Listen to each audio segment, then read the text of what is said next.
The 2025 Jetta was just shown off, but the Volkswagen vehicle most in need of a refresh is the Taos subcompact crossover.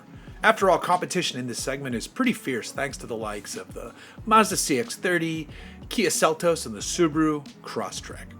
Volkswagen, to their credit, has delivered.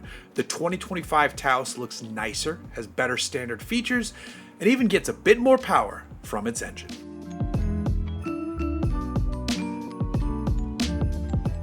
Starting on the outside, Volkswagen has reworked the front bumper, the grille, and the lights. In fact, depending on the trim, there's a full-width light strip up front, while all models get a full-width light treatment out back. Volkswagen has cooked up 3 new color options in bright moss green, Monterey blue pearl, and monument gray. Finally, between the S, SE, and SEL trims, there's a fresh set of 17s, 18s, and 19s, depending on which trim you go with, and if you're speccing front or all-wheel drive. Inside, Volkswagen now fits the Taos with its 8-inch center touchscreen display. This is standard on all trims, as is a bit more color in what used to be a much more drab cabin space. It's a quieter cabin too, thanks to new acoustic sound damping. Step back outside and let's pop the hood. We'd be staring at an updated version of the EA211 1.5-liter turbo 4-cylinder. Volkswagen says this mill has updated piston rings, injectors, a bigger intercooler, and the actual turbo housing has been modified as well. Because of that, power rises from 158 horsepower up to 174 horsepower. The 184 pound-feet of torque is the same as the prior version. Gone is the 7-speed DSG. Now both front-wheel drive and 4Motion all-wheel drive models get the 8-speed automatic. This should mean smoother shifting, especially when you're leaving the line. The Taos is an important part of Volkswagen's lineup as the automaker has become crossover heavy now.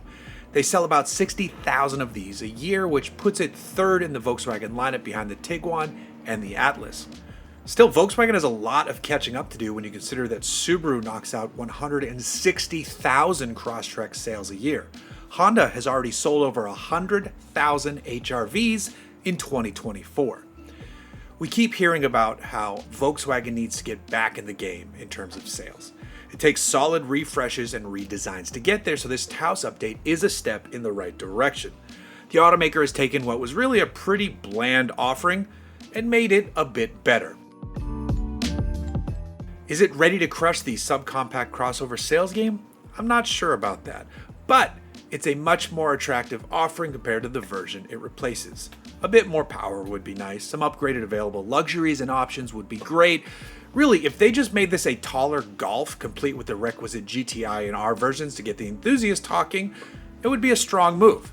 Since the Golf, as we know it, is gone, why not have the Taos step up and replace it in spirit? Give the non-sporting models 220 horsepower. Make a GTI-styled version for these sporty looks without the higher price tag and performance, then go nuts with a proper Taos GTI and Taos R to fully round out the Taos family. You'd get enthusiasts potentially interested as long as you pop in some tartan seats, and you get more practically minded folks happy to have a Taos with more style and a bit more pep in its step. Then the price tree could run from the low 20s up to the mid 40s, and I think we'd start to see that 60,000 per year sales figure creeping in the right direction. This 2025 refresh is a start, but Volkswagen needs to keep on pushing here.